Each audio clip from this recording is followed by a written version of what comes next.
Hello my dear student, my YouTube channel study with CBSE by Narayan sir. जैसे कि मैं मेरी क्लास पे तुम्हारे लिए 10th के लिए हर एक इंपॉर्टेंट क्वेश्चन ला रहा हूँ।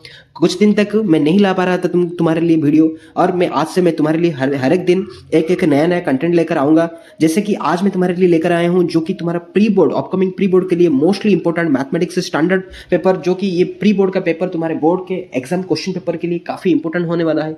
सो without skipping my video, watch till end. Okay, so देखो, आज मैं तुम्हारे लिए बना रहा मतलब सॉल्व कर रहा हूँ तुम्हारा प्री बोर्ड के लिए और जो बोर्ड के लिए एक इंपॉर्टेंट टॉपिक लेकर मैं आया हूँ। ओके, अगर वीडियो अच्छा लगा तो चैनल को लाइक कर दो, सब्सक्राइब भी कर दो और वीडियो को लास्ट तक देखो। ओके, देखो हमारा जो फर्स्ट क्वेश्चन है तुम्हारा सेक्शन ए का, an AP starts with a positive fractions and every alternate terms is in the integer. If the sum of the first 11 term is 33, then the fourth term is what? Fourth term is what? मतलब वो दिया है an AP start with the positive fraction of every alternative term.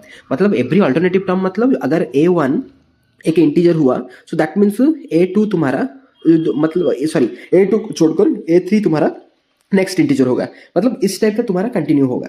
सो मतलब इस type का, ऐसे नहीं कि A1 ही होगा, A2 नहीं होगा, A3 होगा। एवरी अल्टरनेटिव शायद A2 हो सकता है, A3 को छोड़कर A4 भी हो सकता है। सो इस तरह का एक अल्टरनेटिव टर्म है। AP start with the positive fraction of every alternate terms is an integer if the sum of the first 11 term, that means S11 equal to 33, S11 equal to 33। So तुमको S का पता है, so that means S11 equal to 33। So Sn का formula हमारा क्या है, n/2 into 2a plus n-1 into d, या फिर n/2 that means 11/2 into 2a plus 10d, n-1 into d या 10d equal to 33, equal to what 33। अगर हम उसको सॉल्व करेंगे, सो 11/2 यहाँ पर अगर 2 कॉमन आ गया, so that means a plus 5d equal to what 33। Okay, so 2 से 2 कैंसिल, 11 1 जा 11 3 जा, so a plus 5d equal to क्या है तुम्हारा, a plus 5d equal to तुम्हारा 3 है। सो a plus 5d means a sixth ना, a सिक्स्थ तुम्हारा क्या है 3। सो वो पूछा है मतलब ए फोर्थ, मतलब हमको क्या पूछा है fourth term, that means A4। मैं तुमको बताया था मतलब एवरी अल्टरनेटिव टर्म मतलब अगर A सिक्स्थ होता है 3, सो दैट मीन्स A5 जो होगा वो कुछ नहीं होगा, A4 जो होगा उसका वैल्यू क्या होगा 2 होगा। So your correct answer is what 2। Okay, got it. So मैं जैसे कर रहा हूं तुम भी नोट लेकर उसको प्रैक्टिस करो, क्योंकि ना ज्यादातर क्वेश्चन तुम्हारा बोर्ड एग्जाम के लिए exam point of view question है। Okay, next question, the distance of the point -12 from the origin, that means the distance, ये तुम्हारा है एक मान लो ये तुम्हारा ओरिजिन है जिसका 0 0, ये एक पॉइंट है तुम्हारा -12 है, दैट मीन्स वो मतलब सेकंड क्वाड्रेंट पे रहेगा, यहाँ पर रहेगा। मैं ऐसे जस्ट दिखा रहा हूँ -12 एंड 5। सो उसका डिस्टेंस क्या होगा। सो डिस्टेंस का फॉर्मूला तुमको पता है। सो डिस्टेंस का फॉर्मूला क्या है, डिस्टेंस का फॉर्मूला तुम्हारा है x2 माइनस x1 का whole square plus y2 minus y1 का होल स्क्वायर का रूट ओवर, दैट मीन्स ये 0 है ना, सो -12 माइनस 0 दैट मीन्स -12 का whole square plus 5 minus 0 that means 5 का होल स्क्वायर इक्वल टू 12 का स्क्वायर 144, 5 का स्क्वायर तुम्हारा 25। So 144 plus 25 equal to 169 equal to उसका वैल्यू क्या है 13। सो हमारा करेक्ट आंसर हो गया 13। Okay, got it. Next, ABC, triangle ABC and triangle BD are the two equilateral triangle such that D is the midpoint of BC. So मान लो कि तुम्हारा एक ट्राइंगल है जो कि तुम्हारा ABC और D is the midpoint of the BC and BDE। अगर मान लो कि इस तरफ का ऐसे एक ट्राइंगल है जो कि अगर ये E है तो D उसका मिड पॉइंट हो गया। So ratio of the areas of the triangle, so इन दोनों का एरिया का रेशियो क्या है, इन दोनों का एरिया का रेशियो क्या है। सो दैट मीन्स तुमको पता है मतलब इक्विलेटरल ट्राइंगल का जो एरिया होता है √3/4 इंटू साइड स्क्वायर। सो उसका मतलब इस ट्राइंगल का √3/4 into side square, √3/4 into side square मतलब BC स्क्वायर, एक और मतलब सभी साइड इक्वल है ना, होल डिवाइड बाय उस तरह का इस वाले ट्राइंगल के √3/4 इंटू मतलब क्या है उसका और एक साइड BD स्क्वायर। सो √3/4 से √3/4 कैंसिल, सो BC स्क्वायर मीन्स तो BC स्क्वायर ही रह गया। BD क्या है उसका मिड पॉइंट है, दैट मीन्स वो BC का हाफ है ना, BC का हाफ है। सो BD के बदले में लिख सकता हूं half BC।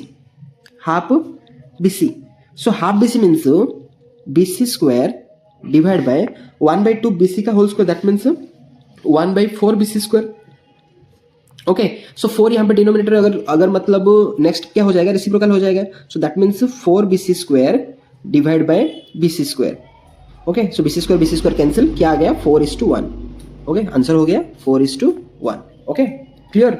Next, consider the data. देखो ये यहाँ पर कुछ मीडियन का डाटा दिया गया है। सो यहाँ पर जो दिया है 60, the difference of the upper limit of the median class and the lower limit of the model class is what. The difference of the upper limit of the median class and the lower limit of the model class is what. तो तुम्हारा जो median class और जो model class है, sorry जो median class है उसका जो अपर लिमिट और लोअर लिमिट का डिफरेंशिएशन वो पूछा है। ओके, सो देखो अगर तुम दिमाग लगाओगे सो दैट मीन्स ये देखो, मान लो कि जो भी मीडियन क्लास आएगा सो उसके अंदर में से कोई भी एक का आएगा ना।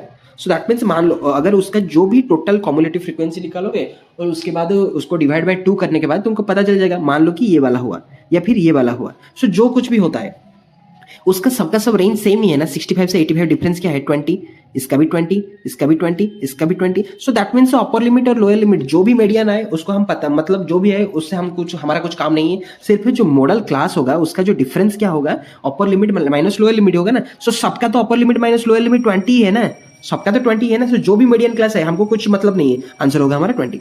Okay, clear. Next, the angle of the depression of an object from the 75 metre height tower is 30 degree. So मान लो कि ये तुम्हारा 75 मीटर का एक हाइट टावर है, ये तुम्हारा एक ग्राउंड है। ओके, सो ये तुम्हारा हो गया तुम्हारा क्या, इस पे एंगल ऑफ डिप्रेशन तुम्हारा क्या हो जाता है 30 डिग्री। अगर ये 30 डिग्री हो जाता है सो दैट मीन्स ये भी तुम्हारा 30 डिग्री होगा। then what is the distance of the object from the tower, distance of the object from the tower। so that means ये वाला क्या है, मान लो ये A है, ये B है, ये C है। ओके, अगर यहाँ पर हम 10 30 पुट करते हैं, क्या 10 30, so 10 30 equal to 75 by BC। So 75 by BC, 75 by BC। So 10 30 equal to, so देखो 10 30 इक्वल टू तुम्हारा क्या आ जाता है, 10 30 equal to 1/√3। So 1/√3 equal to 75 by BC। So BC क्या आ जाएगा, so BC equal to 75√3। Okay, 75√3 तुम्हारा ये हुआ है तुम्हारा answer 75√3। Okay, clear. Next, in the figure triangle ABCD parallel to BC such that AD equal to 2.4 centimetre. ये वाला तुम्हारा हो गया 2.4, ये हो गया 2.4, AB 3.2, दैट मीन्स पूरा जो है उसका 3.2 है, मतलब ये पूरा का पूरा। SC 8 सेंटीमीटर है, ये जो पूरा का पूरा है तुम्हारा 8 सेंटीमीटर है। What is AE, that means ये वाला क्या है। सो देखो मतलब AD by AB equal to AE by SC। Okay, so 2.4 by 3.2 equal to AE by SC। That means AE हमको पता नहीं, पूछा है वो, by SC that means 8। Okay, so देखो ये डेसिमल से डेसिमल को कैंसिल हो गया, देन ये 8 2 8 3 जाए, देन 8 4 जाए। ओके, 4 1 जाए, 4 2 जाए। Okay, then AE equal to तुम्हारा क्या हो गया 6। AE इक्वल तुम्हारा क्या हो गया 6 सेंटीमीटर। देखो यहाँ पर 6 सेंटीमीटर कहाँ पर है, ऑप्शन बी तुम्हारा 6 सेंटीमीटर हो गया। Okay, next, if the sum of the zeros of the quadratic polynomial kx square plus 2x plus 3k is equal to their product, then k equal to, if the sum of the zeros of the quadratic polynomial इसका is equal to their product, that means इसका sum क्या है minus b by A, that means minus 2 by k equal to their product, that means c by A, that means 3k by k। so k को k cancel, so 3k equal to minus 2, so k equal to minus 2 by 3। Okay, so option D हो गया तुम्हारा correct answer. Next, if theta equal to a by B then cos theta is equal to, देखो अगर sin theta का value अगर a by B होता है so cos theta का वैल्यू क्या है, so cos theta equal to root over of 1 minus sin square theta, 1 minus sin square theta that means 1 minus a square by b square, so equal to b square minus a square by b square. अगर उसको open कर दोगे so b square minus a square by b। Okay, so तुम्हारा हो गया ये वाला option C, clear. Next, if 1 0 of the quadratic polynomial this is 2 then what is the value of k, what is the value of k। So that means ये जो तुम्हारा px का value है, ये तुम्हारा px का वैल्यू है।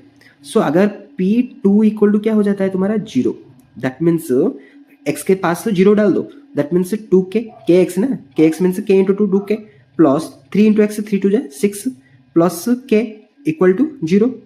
Okay, so 2k plus k, 3k plus 6 equal to 0. So 3k equal to 6 वहां पर गया तो -6. So k equal to -6/3, that means -2. Okay, k equal to -2. If the 1 0, sorry, तो यहाँ पर तो ऑप्शन ही नहीं है. If 1 0 of the quadratic polynomial this 2, what is the value of k? अगर 2k, अगर हम कहाँ गलती कर दिया maybe, so 2 3 2 6 plus k equal to 0. So that means 2k plus k, 3k plus 6. Okay, 3k plus 6, sorry यहाँ पर जो दिया है k एक्स स्क्वायर है, मैं वहाँ पर लिख लिया था, सो दैट मीन्स मुझे पता नहीं चल रहा था. सो देखो यहाँ पर जो है वो k स्क्वायर है. ओके, सो यहाँ पर जो है k स्क्वायर है, सो पता नहीं चल रहा था. सो 2k स्क्वायर. ओके, देखो ये 2 का स्क्वायर क्या है, 4k हो गया. ये क्या हो गया, 4k. दैट मीन्स ये वाला तुम्हारा क्या हो जाएगा 5k. ये 5k equal to -6, k equal to -6/5, -6/5. Option D तुम्हारा correct answer. Okay, next, 2 concentric circles at the radii 10 centimetre and 8 centimetre. जो तुम्हारे 2 concentric circles है, 2 concentric circles है, थोड़ा गलत हो गया, यहाँ तुम्हारा 2 concentric circles हो गया. 2 concentric circles of radius 10 centimetre and 8 centimetre. मान लो कि ये तुम्हारा सेंटर है, ये 10 सेंटीमीटर है, ये तुम्हारा 8 सेंटीमीटर है. Okay, and the length of the chord of the larger circle which touches the smaller circle is, that means ये वाला कॉर्ड का जो लेंथ क्या है, ये वाला कॉर्ड का जो लेंथ क्या है. देखो ये वाला अगर 10 सेंटीमीटर है, ये वाला अगर 8 सेंटीमीटर है, सो दैट मीन्स ये जो कॉर्ड होगा ये h है, ये p है, ये b है. So b equal to root over of h square minus p square. Okay, so 10 का स्क्वायर 100 माइनस 64, 100 माइनस 64 कैसे आ गया, 8 का स्क्वायर है ना 64, दैट मीन्स उसका वैल्यू क्या आता है 36. दैट मीन्स 6, अगर ये वाला 6 होता है तो पूरा वाला क्या होगा 12. ओके, सो पूरा वाला क्या होगा 12 सेंटीमीटर. ओके, सो आंसर तुम्हारा हो जाएगा 12 centimetre. Clear. Next, an observer 1.5 metre tall is 20.5 metre away from a tower 22 metre high. Okay, an observer 1.5 metre tall. देखो ये जो एप्लीकेशन ऑफ ट्रिगोनोमेट्री है उसका तुम अगर डायग्राम बना दोगे, सो दैट मीन्स तुम्हारा 80% आंसर सॉल्व हो जाएगा. An observer 1.5 metre tall is 20.5 away the tower of 22 metre high. देखो ये वाला तुम्हारा टावर है 22.5, सॉरी 22 मीटर है, और जो मतलब 1.5 मीटर का एक टॉल बॉय है, ये मान लो कि ग्राउंड है. Tall is 20.5 metre away from, ये इसका डिस्टेंस क्या है 20.5 metre from the tower. So ये ग्राउंड है, ये तुम्हारा हो गया. Angle of elevation from the top of I, that means ये वाला तुमको पूछा गया है. अगर ये 20.5 है, दैट मीन्स ये भी 20.5 है. ओके, सो यहाँ से 1.5 अगर मतलब निकल गया, सो दैट मीन्स ये पूरा क्या है, ये भी 20.5 है. देखो अगर एक बात मान लो कि अगर P और B दोनों सेम होता है, सो उसका वैल्यू 45 डिग्री होता है. ओके, क्योंकि ना इसका रेशियो क्या आ जाता है 1 आ जाता है ना. सो 10 का कौन सा वैल्यू 1 है, 45 का वैल्यू 1 है. सो दैट मीन्स क्या होगा, उसका एंगल जो होगा 45 डिग्री होगा. तो अगर सेम आ जाता है तो करने को जरूरत नहीं, सिर्फ 45 डिग्री लिख देना. So volume of 2 spheres are in the ratio 64:27. जो 2 स्पीयर है उसका वॉल्यूम क्या है 64:27. The ratio of their surface area is what, the volume of the 2 sphere. So देखो 2 स्पीयर का जो volume 4πr² divide by, sorry volume of the 2 sphere दिया है, so that means 4/3 πr³, 4/3 πr³ whole divide by, मान लो कि ये big are है, मतलब कैपिटल आर है, ये स्मॉल आर है, दोनों का मतलब रेडियस डिफरेंस है. πr³, उसका वैल्यू क्या है 64/27.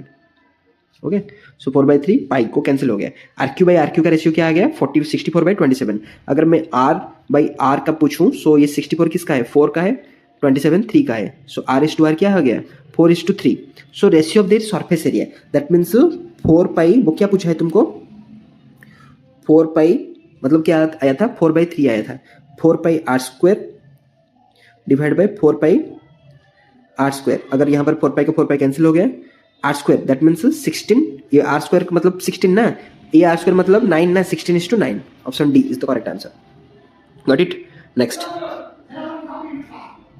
if half is a root of the quadratic equation, this is 0, then the value of k is, if half is the root of the equation this, then the value of k. देखो x के मतलब x के बदले तुम half डाल दो, so half अगर डाल दोगे, सो एक्स स्क्वायर मतलब 1/4 प्लस के एक्स, दैट मीन्स मतलब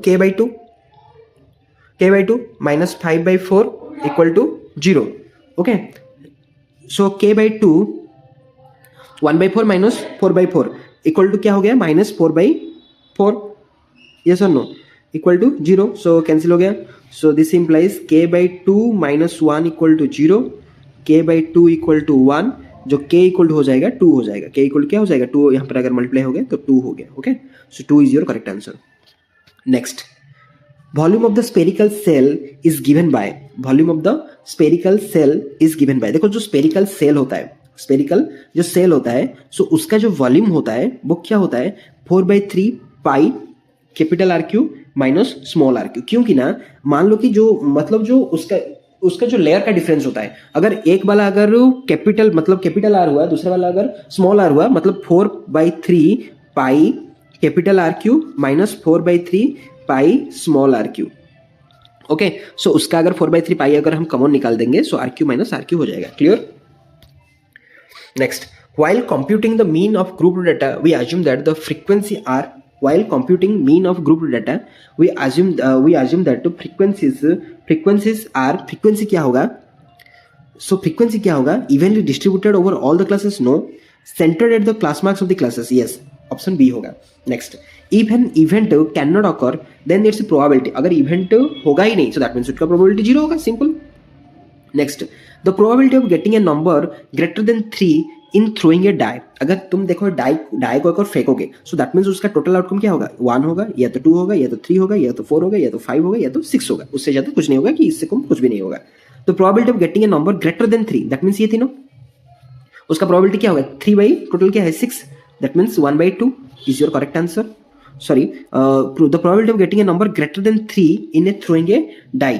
ओके, सो डाई को अगर तुम रोल करोगे, सो दैट मीन्स 3 से ऊपर ग्रेटर देन 3 आने का चांसेस क्या है, सो 4 आ सकता है, 5 आ सकता है, 6 आ सकता है. सो उसका जो प्रोबेबिलिटी होगा, सो क्या होगा, 3/6, that means 1/2, but not even in your option, maybe options are in wrong. यहाँ पर जो तुम्हारा आंसर होगा, यहाँ पर जो आंसर होगा क्या होगा तुम्हारा, 1/2. क्योंकि ना अगर ये पूछा होता है तो greater than equal to 3, greater than equal to 3, तो देन 3 4 5 6 मतलब 4 पॉसिबल आउटकम्स होता है. 4/6 दैट मीन्स 2/3 होता है आंसर. लेकिन यहाँ पर सिर्फ पूछा है greater than 3, so that means 3 4 5 6 ही होगा. That means 3/6 which is equal to 1/2. Okay, your answer is 1/2.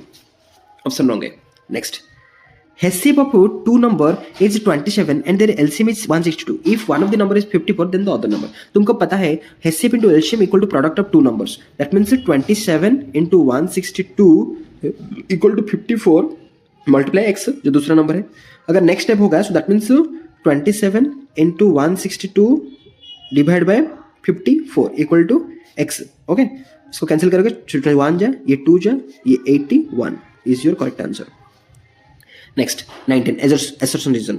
Assertion दिया है, if the outer inner diameter of a circular path is 10 meter and 6 meter, then area of the path is 16 pi m meter square.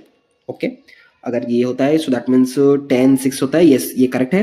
Reason, if r and r be the radius of the outer inner surface, then the area. Okay, option A होगा तुम्हारा. Next, assertion दिया है, if the x plus y is -4, then and 2x plus ky minus 3 equal to 0 has no solution is if k equal to 2. Okay, तुम्हारा जो assertion है correct है. Reason है, a1x plus b1y plus c1 equal to 0, this then a2x plus b2y plus c2 equal to 0 are consistent, then a1 by a2 not equal to k1 by k2. No, ये तो reason ही गलत है. Sorry, reason सही है लेकिन उसका explanation correct नहीं है, so that means option B होगा तुम्हारा करेक्ट आंसर. ओके, सो ये था तुम्हारा 20 जो एमसीक्यू का सोल्यूशन. देखो यहाँ पर सेक्शन बी भी दिया है, जो कि तुम्हारा बी दिया है, देखो क्वेश्चन बी दिया है, और सेक्शन सी का भी क्वेश्चन से मैं तुमको सिर्फ दिखा दे रहा हूँ। अगर तुमको ये वाला सोल्यूशन भी चाहिए तो तुम्हें वीडियो में अगर तुम्हारा कमेंट करना, अगर तुम कमेंट करोगे तो मैं पार्ट 2 पे उसका मतलब सोल्यूशन भी लेकर आऊँगा। और काफ़ी ज़्यादा मतलब डिफरेंट टाइप का तुम्हारा बीएसटी एग्जाम ओरिएंटेड पेपर, तुम्हारा जो एसओएसएससी का होने वाला है तुम्हारा एग्जाम, उसका भी पेपर लेकर आऊँगा। अगर तुमने प्रीवियस ईयर का एसओएसएससी का पेपर देखना चाहते हो, सो दैट मीन्स एसओसी तुम्हारा जो एसओएसएससी का जो प्री बोर्ड होने वाला है, अगर उसका पेपर देखना चाहते हो प्रीवियस ईयर का, सो दैट मीन्स मैं वीडियो पे ऑलरेडी अपलोड कर चुका हूं, मतलब पिछले साल किया हूं। मैं डिस्क्रिप्शन बॉक्स पे लिंक दे दूंगा, उसको जाकर भी जरूर देख लेना। और इस साल भी का भी पेपर मैं लाऊंगा। ओके, अगर तुमको इसका पार्ट 2 भी चाहिए सो दैट मीन्स मुझे वीडियो पे कमेंट करो। और नेक्स्ट साइंस एसएसटी या मतलब तुम्हारा जो कि हमारा उड़ीसा का उड़िया पेपर भी चाहिए, या तो फिर हिंदी, सब कुछ जो कुछ भी चाहिए तुम्हारा मुझे कमेंट करो, मैं तुम्हारे लिए जरूर लेकर आऊंगा। ये तुम्हारा जो क्वेश्चन है टिल मतलब केस बेस्ड लास्ट, ये मतलब लास्ट क्वेश्चन है, last case based questions. Video को पॉज करके भी क्वेश्चन देख सकते हो। अगर कुछ नहीं होता है तो मुझे कमेंट पे बताओगे तो मैं तुम्हारे लिए जरूर आंसर लाऊंगा। ओके, अगर वीडियो अच्छा लगा तो please don't forget to like, share and subscribe with your friend. Okay, thank you.